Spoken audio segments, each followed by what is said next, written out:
Welcome to success classes. आशा करता हूँ कि आप सभी स्वस्थ होंगे और आपकी तैयारी बेहतरीन चल रही होगी। आज हम एक ऐसी थ्योरी पे बात करेंगे जिससे कि हर एक शिफ्ट में आपकी में परीक्षा में प्रश्न बनने जा रहे हैं। ये लैंग्वेज में भी प्रश्न बन सकते हैं क्योंकि वाइगोस्की ने भाषा के बारे में भी बहुत सारी बातें कही हुई हैं। तो हम इस सिद्धांत को विस्तार से समझेंगे, पूरे को अच्छे से समझेंगे और ये वाली पीडीएफ आपको टेलीग्राम पे मिलेगी। कल वाली पीडीएफ टेलीग्राम पर जीन प्याजे को मैंने विस्तार से बताया हुआ था, 10 एमसीक्यू करवाए थे। आप यहाँ से इसको डाउनलोड कर लीजिएगा, सक्सेस क्लासेस बाय अमित धाकड़। डिस्क्रिप्शन में इसकी आपको लिंक देखने को मिल जाएगी। तो चलिए शुरू करते हैं। उससे पहले एक फ्री मॉक टेस्ट आप लोगों के लिए फुल लेंथ टेस्ट दिया था पीवाईक्यू वाला, वो अभी भी यहाँ पर अवेलेबल है। जो अभ्यर्थी नहीं लगा पाए थे आप उसको लगाइएगा। लगभग 850 860 अभ्यर्थियों ने अभी तक ये मॉक टेस्ट लगाया। हाईएस्ट अभी स्कोर है 114 है। 147 को नहीं देखना, 114 के बाद ये आप देख सकते हैं। पीवाईक्यू है, अच्छे लेवल का टेस्ट है, सभी अभ्यर्थियों को जरूर लगाना है।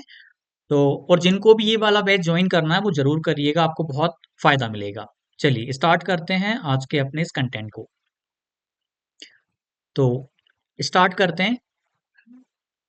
जो अभ्यर्थी मुझे नहीं जानते, मेरा नाम अमित धाकड़ है और मैंने आपके इसी एग्जाम में वर्ग 3 में 120 स्कोर किया हुआ है। केबीएस पीआरटी में 140 है। सीटेट पेपर 1 में मेरा 112 है। तो आप लोग इस बैच से जुड़ना चाहें टेस्ट सीरीज वाले सुपर गाइडेंस से, आप जरूर ज्वाइन करिएगा। चलिए स्टार्ट करते हैं। आज का की जो थ्योरी होने जा रही है बहुत ही महत्वपूर्ण होगी और 2 से 3 नंबर आपको ये देखी जाएगी। आप किसी भी शिफ्ट में पेपर में जाएंगे, यहाँ से जरूर आपको प्रश्न देखने को मिलेगा। अब सामाजिक सांस्कृतिक सिद्धांत है सोशियो कल्चरल थ्योरी वाइगॉस्की की। शैक्षिक और संज्ञानात्मक विकास के क्षेत्र में एक क्रांतिकारी दृष्टिकोण प्रस्तुत करता है। उन्होंने बताया कि बच्चों की मानसिक और संज्ञानात्मक क्षमताएं उनके सामाजिक, ये ध्यान दीजिएगा, उनके सामाजिक और सांस्कृतिक परिवेश से अत्यधिक प्रभावित होती हैं। जब भी आपको सामाजिक और सांस्कृतिक शब्द देखने को मिल जाए, आप समझिएगा बात हो रही है वाइगॉस्की की। वाइगॉस्की आपको टिक कर देना है। यदि ये आ गया कि किसने महत्वता दी है सामाजिक और सांस्कृतिक परिवेश को, तो आपका यहाँ से प्रश्न का उत्तर बन जाएगा वाइगॉस्की। सोशियो कल्चरल थ्योरी किसने दी है? वाइगॉस्की। हिंदी में पूछेंगे सामाजिक सांस्कृतिक विकास का सिद्धांत किसने दिया? वाइगॉस्की। दो प्रश्न आपके यहाँ से रेडी हैं। अब चलिए विस्तार से समझते हैं सामाजिक सांस्कृतिक संदर्भ क्या है। Social cultural context. वाइगॉस्की ने कहा कि किसी भी व्यक्ति का संज्ञानात्मक विकास मतलब कॉग्निटिव डेवलपमेंट, समझने वाला जो डेवलपमेंट है, समझ आधारित, उसके सामाजिक सांस्कृतिक संदर्भ में निहित होता है। किसी भी बच्चे का जो संज्ञानात्मक विकास होता है ना, वो सोशियो कल्चरल जो कल्चरल कॉन्टेक्स्ट है उसी में निहित होता है, उसी में समाहित होता है। उनके अनुसार बच्चे अकेले सीखने वाले नहीं होते, अकेले नहीं सीखते, बल्कि वे अपने चारों ओर के समाज से सीखते हैं। ये बहुत महत्वपूर्ण बात की हुई है। मतलब वाइगॉस्की ने समाज को एक बहुत ही महत्वपूर्ण हिस्सा माना है। संस्कृति, परंपराएं, भाषा और सामाजिक संस्थान बच्चे के सीखने की प्रक्रिया को प्रभावित करते हैं। यहां से भी प्रश्न बन सकता है कि कौन कौन प्रभावित करता है। एक शब्द आता है कल्चरल टूल्स, कि सांस्कृतिक उपकरण किसके माध्यम से दिए गए। जब भी आपको ऐसा देखने को मिल जाए सांस्कृतिक उपकरण, वाइगॉस्की टिक करिएगा। ये ऐसे उपकरण होते हैं जिनका उपयोग समाज में ज्ञान और कौशल के प्रसार के लिए किया जाता है। समाज में ज्ञान और जो स्किल्स हैं के प्रसार के लिए किया जाता है। कुछ टूल्स हैं, कौन कौन से टूल्स हैं? इनमें भाषा हो गया आपका, ये भी एक सांस्कृतिक उपकरण है। लेखन हो गया, कला, संगीत और अन्य सांस्कृतिक प्रतीक शामिल होते हैं। अब सांस्कृतिक टूल्स हमने देख लिए, भाषा, लेखन, कला, संगीत और अन्य। बच्चे इन सांस्कृतिक उपकरणों के माध्यम से सामाजिक ज्ञान को आत्मसात करते हैं, यानी सीखते हैं, समझते हैं। मध्यस्थता, मीडिएशन, यह प्रक्रिया उस भूमिका को दर्शाती है जिसमें सांस्कृतिक उपकरण, अभी हमने देखा जिसकी भाषा, सीखने और संज्ञानात्मक विकास में मध्यस्थ का काम करते हैं। मतलब जो सांस्कृतिक उपकरण है वो सीखने, अधिगम, लर्निंग और कॉग्निटिव डेवलपमेंट में एक बीच का काम करते हैं। अब जेडपीडी आता है आपका, John of proximal development. ZPD full form कई बार पूछा गया है, बहुत सारी परीक्षाओं में पूछा गया है। जेडपीडी का फुल फॉर्म बताइए। जोन ऑफ प्रॉक्सिमल डेवलपमेंट, मतलब संभावित सीखने का संभावित क्षेत्र। वैसे इंग्लिश का नाम आपको जरूर याद रखना, हिंदी में अलग अलग नाम से ये आ जाता है। तो जेडपीडी का full form. Zone of proximal development क्या है? सबसे महत्वपूर्ण और चर्चित सिद्धांत है वाइगोत्स्की का। है क्या ये? एक ऐसा क्षेत्र है जहां बच्चा किसी कार्य को अकेले करने में सक्षम नहीं होता। बच्चा खुद नहीं कर पाता कार्य को अकेले, लेकिन मार्गदर्शन या सहायता के साथ उसे पूरा कर सकता है। इसी को कहते हैं, इसी क्षेत्र को कहते हैं जेडपीडी। अकेला तो नहीं कर पा रहा, लेकिन किसी के मार्गदर्शन से, किसी के सपोर्ट से, किसी की सहायता से कार्य को पूरा कर लेगा। यही क्षेत्र है जेडपीडी। अब इसमें भी कुछ स्तर हैं। वर्तमान विकास स्तर, एक्चुअल डेवलपमेंट लेवल। यह वह स्तर होता है जिस पर बच्चा बिना किसी बाहरी मदद के काम कर सकता है। ठीक है, मतलब यहाँ पर एक्चुअल डेवलपमेंट लेवल पे बाहरी मदद नहीं ले रहा और काम कर पा रहा है। संभावित विकास स्तर क्या हो जाएगा? पोटेंशियल डेवलपमेंट लेवल ये हो जाएगा। यह वह स्तर होता है जिस पर बच्चा सहायता प्राप्त करने के बाद पहुंच सकता है। मतलब इस स्तर पे बच्चा सहायता लेने के बाद, हेल्प के बाद ही पहुंच पाएगा। अब जेडपीडी के बारे में और चीजें हैं, ये पीडीएफ आपको टेलीग्राम पे मिल जाएगी, ध्यान से पढ़िएगा। मैं एमसीक्यू भी दिए हैं 10। इसके फोल्डिंग के बारे में, इसके फोल्डिंग वह प्रक्रिया है, इससे बहुत सारे प्रश्न बनते हैं। इसके फोल्डिंग, इसको हिंदी में मचान कहते हैं कई बार। ठीक, तो इंग्लिश का मीनिंग आपको याद होना चाहिए। कई बार इसके फोल्डिंग लिखा आ जाता है मचान। ये एक सपोर्ट सिस्टम है, बच्चे को सहायता प्रदान करने का ही सिस्टम, एक प्रोसेस है, एक टेक्निक है। इसके फोल्डिंग वह प्रक्रिया है, प्रोसेस है, जिसमें एक शिक्षक या अधिक सक्षम व्यक्ति, एक सेकेंड, अधिक सक्षम व्यक्ति से MKO कहते हैं, more knowledgeable than others. MKO में कौन कौन आ सकता है? माता पिता, शिक्षक या साथी। बच्चों को एक कार्य में तब तक सहायता प्रदान करते हैं जब तक कि वह स्वयं कार्य को समझने और करने में सक्षम ना हो जाए। मतलब इसके फोल्डिंग कुछ नहीं, एक सपोर्ट सिस्टम है, एक सपोर्ट करने की प्रोसेस है कि बच्चा कहीं वीक है, आपको सहायता करनी है। अब इसके बारे में आप और अच्छे से देख सकते हैं। इसके फोल्डिंग की तीन चरण देखे जाते हैं। अभी हमने ट्रेनिंग दी थी तो हमने 3 चरण बताए हुए थे, मास्टर ट्रेनर बने थे। I do, we do, you do. I do क्या रहता है कि टीचर खुद करके बताता है, खुद करता है उसमें। वी डू में क्या रहता है? टीचर और बच्चा दोनों साथ में कर रहे होते हैं। और यू डू में बच्चा स्वतंत्र रूप से कार्य करता है, या जैसे कि मतलब आई डू का मतलब है कि टीचर उसको कुछ करके बता रहा है। जैसे कि साइकिल चलाना है तो अभी टीचर चला रहा है साइकिल, शिक्षक अभी साइकिल चला रहा है। बीडू में क्या होगा? दोनों चलाएंगे, या टीचर उसके साथ बैठा रहेगा पीछे ताकि उसको हेल्प कर पाए। और यूडू में क्या रहेगा कि केवल और केवल बच्चा साइकिल चलाएगा, टीचर वहां पे ऑब्जर्व करेगा। ये आपका हो जाता है यूडू, यानी इसमें अब बच्चा ही एक्टिव है पूर्ण रूप से। इसके फोल्डिंग की 3 चीजें हमने आई डू, वी डू, यूडू देख ली। ये वैसे आपके एग्जाम में तो शायद नहीं आएंगी। ये टीचर्स को बहुत हेल्प करती हैं, जो गवर्नमेंट टीचर्स बन चुके हैं उनकी ट्रेनिंग में ये सिखाया जाता है कि आपको बच्चों को कैसे पढ़ाना है। तो इसके फोल्डिंग आप समझ गए होंगे। यह जेडपीडी से गहरे जुड़ा हुआ है, बहुत गहराई से जुड़ा हुआ है, क्योंकि शिक्षक जेडपीडी के भीतर काम करते हुए बच्चों को आवश्यक ज्ञान और कौशल सिखाने के लिए गाइड करता है। जैसे जैसे बच्चे का आत्मविश्वास और कौशल बढ़ता है, शिक्षक धीरे धीरे सहायता कम कर देता है। इसे ही इसके फोल्डिंग कहा जाता है। मतलब जहां बच्चे को सहायता की आवश्यकता थी आपने करी, लेकिन धीरे धीरे आपको सहायता को कम कर लेना है। भाषा का विकास और सोच की बात करें, language and thought development. Vygotsky ने भाषा को संज्ञानात्मक विकास का सबसे महत्वपूर्ण घटक माना है। ये प्रश्न भी बन सकता है यहाँ से कि किसने कहा है कि भाषा संज्ञानात्मक विकास का सबसे महत्वपूर्ण कंपोनेंट है, घटक है। उनके अनुसार भाषा और सोच के बीच गहरा संबंध है। बच्चे अपने विचारों को व्यवस्थित करने और समझने के लिए भाषा का उपयोग करते हैं। अब इन्होंने कुछ स्पीच के बारे में बताया, सामाजिक भाषण, निजी भाषण और आंतरिक भाषण। इंग्लिश में नाम जरूर याद रखना, सोशल स्पीच। यह वह प्रारंभिक चरण होता है जब बच्चा दूसरों से संवाद करने के लिए, ध्यान दीजिएगा, दूसरों से संवाद करने के लिए भाषा का उपयोग करता है। समाज समाज से बात करने के लिए भाषा का उपयोग कर रहा है, इसे सोशल स्पीच कहेंगे। एक निजी भाषण रहता है, प्राइवेट स्पीच क्या हो जाएगा, जब बच्चा अपने आप से बात करता है, अपने आप से बात करना शुरू करते हैं, जैसे कि खुद से निर्देश देना या अपनी गतिविधियों को निर्देशित करना। वाइगॉस्की ने इसे एक महत्वपूर्ण चरण माना है जो बच्चों के आत्मनियंत्रण, सेल्फ कंट्रोल और समस्या समाधान, प्रॉब्लम सॉल्विंग की क्षमता को विकसित करता है। ये वाला की पॉइंट याद रखना। अपने आप से बात करना शुरू करते हैं, निजी भाषण, प्राइवेट स्पीच। एक है आंतरिक भाषण।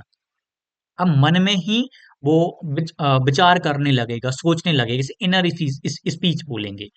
यह वह अवस्था है जब जब बाहरी संवाद आंतरिक विचारों में बदल जाता है। अभी हम बाहर बच्चा बात कर रहा था, अब वो मन में भी बात करने लगेगा। बच्चा अब भाषा का उपयोग अपने दिमाग में सोचने के लिए करता है।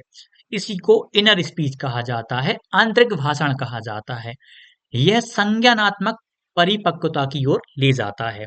इनर स्पीच आपका लास्ट वाला स्पीच हो जाएगा, ये बहुत महत्वपूर्ण है। और सहयोगात्मक अधिगम, कोलैबोरेटिव लर्निंग, ये क्या है?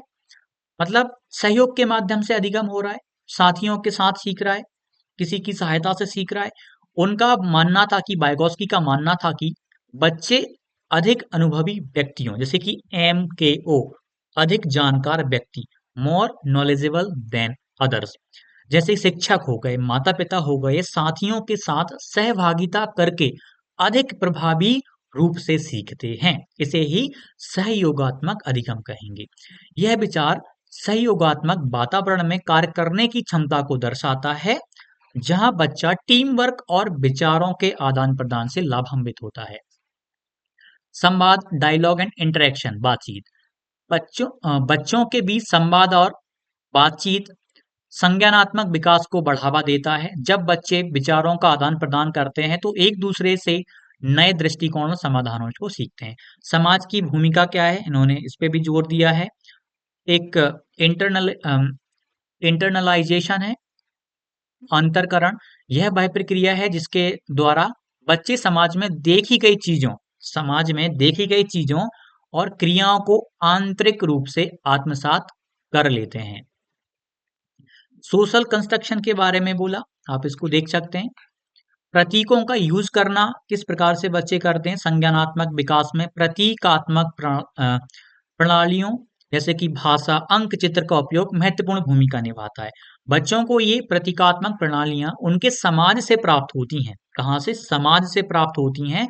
इनका उपयोग वे अपने विचारों को व्यवस्थित और व्यक्त करने के लिए करते हैं। सारांश में हमने जॉन ऑफ प्रॉक्सिमल डेवलपमेंट देखा, इसके फोल्डिंग हेल्प के बारे में जाना, प्राइवेट स्पीच देखा, बाकी अन्य स्पीच भी हमने देखी। अब हम देख लेते हैं ये वाला हाईलाइटेड पॉइंट, देखिएगा। बच्चों का सीखना एक सामाजिक प्रक्रिया है। Learning is a social process, ये किसने कहा? वाइगॉस्की ने कहा। उनके विकास के लिए उन्हें उचित सामाजिक और सांस्कृतिक सहायता की आवश्यकता होती है, वाइगॉस्की ने कहा। इंग्लिश में भी दिया है। मल्टीपल चॉइस क्वेश्चंस की ओर चलते हैं। 10 मल्टीपल चॉइस क्वेश्चंस आपके लिए मैंने लिए हुए हैं। चलिए, क्योंकि ये पढ़ने के बाद उनको कर लेते हैं तो ये और अच्छे से रिवाइज हो जाता है। पहला वाला प्रश्न देखिएगा, इंग्लिश में भी है, हिंदी में भी है। वाइगॉस्की ने जोर देकर कहा कि सीखना और संज्ञानात्मक विकास इसके साथ बातचीत के माध्यम से होता है। सीखना और संज्ञानात्मक विकास किसके साथ? बातचीत के माध्यम से होता है। वातावरण बिना मानव बातचीत के, सामाजिक और सांस्कृतिक संदर्भ केवल व्यक्तिगत, पूर्व निर्धारित जैविक चरण। ऑब्वियसली आप आसानी से बता सकते हैं किसके साथ बातचीत का माध्यम होता है। Environment without human interaction possible ही नहीं है, इसमें भी आपका आंसर आ जाएगा। सिंपल था भाई, सामाजिक और सांस्कृतिक संदर्भ नाम आ गया और वाइगॉस्की आ गया तो फिर तो ऑब्वियसली हम उसी को टिक करेंगे। फिर भी बाकी ऑप्शंस को नेग्लेक्ट करना है। Which type of speech involves into inner thought, कौन सा प्रकार भाषण आंतरिक विचारों में बदलता है? आंतरिक विचारों में कौन सा भाषण बदलता है? Social speech, private speech, external speech, symbolic. Symbolic का तो इन्होंने कोई जिक्र नहीं किया, एक्सटर्नल का भी नहीं किया, प्राइवेट और सोशल, इनमें से कौन सा वाला आपका आंतरिक, कौन सा भाषण आंतरिक विचारों में बदलता है आपका? सामाजिक बदलेगा, प्राइवेट बदलेगा? आपका ये प्राइवेट बदलेगा, मतलब बच्चा अपने आप से वहां पे बात कर रहा था। बाइगॉस्की के अनुसार इसकी फोल्डिंग का मुख्य उद्देश्य क्या है? बच्चों को सहायता करना। आप देख सकते हैं, आकलन करना, जटिलता को कम करना, अस्थायी रूप से सहायता प्रदान करना जब तक वे स्वतंत्र रूप से कार्य कर सकें, स्वतंत्र सीखने को प्रतिस्थापित करना। नहीं, आपका बी नंबर आंसर है। नेक्स्ट वाला है जेडपीडी क्या है? सबसे अच्छा वर्णन जेडपीडी का कौन करता है? वह स्तर जिसपे बच्चा अकेले कार्य करता है? नहीं, ये तो नहीं है। वह अंतर जो एक अधिगम करता स्वतंत्र रूप से और सहायता के साथ कर सकता है। The gap between what a learner can do independently और विथ हेल्प, मतलब बच्चा स्वतंत्र रूप से क्या कर सकता है और सहायता के क्या कर सकता है, इसी के बीच के क्षेत्र को हम जेडपीडी के नाम से जानते हैं, बी। पांचवा, what role does language play in Vygotsky theory, मतलब भाषा बायगॉस्की के सिद्धांत में क्या भूमिका निभाती है? केवल आ गया टिक ही नहीं करना, मतलब जो केवल ओनली शब्द है ना, बहुत नेगेटिव होता है सीडीपी में। यह सोच और अधिगम के लिए एक आवश्यक उपकरण है, पॉसिबिलिटीज है। संज्ञानात्मक विकास में महत्वपूर्ण भूमिका नहीं निभाता, नेगेटिव है, ये तो होगा नहीं, केवल आ गया, बी ऑप्शन टिक कर दो। ये निम्नलिखित में से कौन बायगॉस्की के सिद्धांत का सिद्धांत नहीं है, प्रिंसिपल नहीं है? बच्चे सामाजिक बातचीत के माध्यम से सीखते हैं, हाँ, सामाजिकता की बात करी। संज्ञानात्मक विकास सार्वभौमिक निश्चित चरणों में होता है। क्या संज्ञानात्मक विकास कुछ निश्चित चरणों में होता है, स्टेजेस में होता है? देखेंगे इसको हम। भाषा संज्ञानात्मक विकास की कुंजी है, क्या भाषा है? ऑब्वियसली होगी, इन्होंने बोला है। कल्चरल टूल्स इन्फ्लुएंस लर्निंग, क्या जो सांस्कृतिक उपकरण है अधिगम को प्रभावित करते हैं, जैसे कि भाषा और बाकी अन्य? हाँ, करते हैं। नोट पूल है तो ये वाला भी था, ऑब्वियसली बी आएगा। ठीक, ये मैंने खुद ने अभी ये वाले क्वेश्चंस नहीं देखे थे, मैं सोच रहा था एक बार पढ़ लूं, लेकिन मैंने कहा कि सीधा अपन क्लास में करेंगे थ्योरी पढ़ने के बाद में, तो हो सकता है मैं गलत बता दूं, इसलिए आंसर पे भी हम फोकस करते चल रहे हैं। एमकेओ आ गया आपका, अभी मैंने बार बार जिक्र किया, मोर नॉलेजेबल देन अदर्स। एमकेओ अधिक जानकार अन्य लोग या अधिक जानकार व्यक्ति की भूमिका क्या है? सहायता करना। अधिगम प्रक्रिया पर हावी होना नहीं है, नेगेटिव वर्ड है। अधिगमकर्ताओं को नए कौशल में महारत हासिल करने में सहायता करना हो सकता है।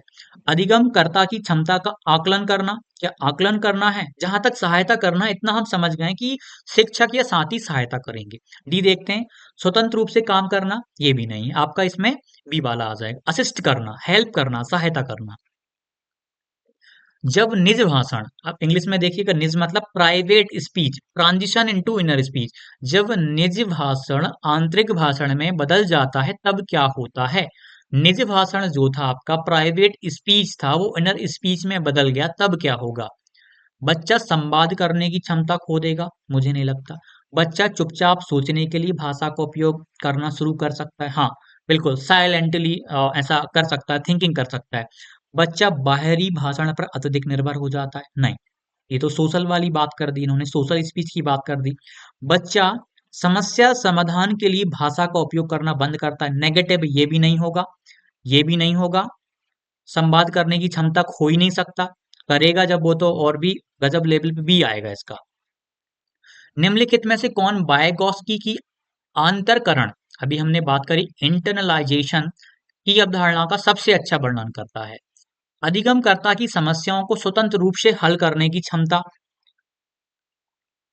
बाहरी ज्ञान को आंतरिक विचार प्रक्रिया में बदलना, अधिगमकर्ताओं की आत्मनिर्भरता, आंतरिक भाषण का संचार में बाहरीकरण। ऑब्वियसली आपका देखिएगा, हाँ, इसमें बी आएगा, मुझे डी लग रहा था क्योंकि मैंने खुद ने ऑब्जर्व नहीं किया। बाहरी ज्ञान को आंतरिक विचार प्रक्रियाओं में बदलना, काफी हद तक ये वाला भी लग रहा था कि आंतरिक भाषण का संचार में बाहरीकरण करना, जबकि सॉरी, ये बाहरीकरण नहीं आता, मैंने ऑब्जर्व नहीं किया, जबकि इसमें इंटरनलाइजेशन की बात कर रही है तो इंटरनल होगा। लास्ट वाला देख लेते हैं, इसका उत्तर आप देना। वायगॉस्की के अनुसार बच्चों को सिखाने का सबसे प्रभावी तरीका क्या है? बिना सहायता के स्वतंत्र रूप से सीखने की अनुमति देना, जेडपीडी के भीतर मार्गदर्शित समर्थन प्रदान करना, केवल तो बाला केवल याद करने की तकनीकों पर ध्यान केंद्रित करना, सभी अधिगमकर्ताओं के लिए मानकीकृत शिक्षण विधियों का उपयोग करना। अभी आपको आंसर दिख जाएगा, लेकिन आपने सोच लिया होगा इसका उत्तर क्या होगा। आगे बढ़ते हैं हम। बी आएगा, जेडपीडी आ गया, कितना पॉजिटिव समर्थन की बात कर रहा है। ये सारी चीजें हमने बात कर ली। ये मॉक टेस्ट हैं, सुपर गाइडेंस बेच के आर्टिकल्स आपको रेगुलर बेसिस पे मिल रहे हैं। बहुत टफ टफ चीजें जो पेपर में आ सकती, उनके आर्टिकल्स पे हम ज्यादा ध्यान दे रहे हैं। ये आप इसको पूरी जानकारी आप पढ़ सकते हो। बहुत शानदार तरीके में हम काम कर रहे हैं, हम खुद सेलेक्टेड हैं। काफी सारे टीचर्स की टीम लगी हुई है, सेलेक्टेड टीचर्स की टीम काम कर रही है।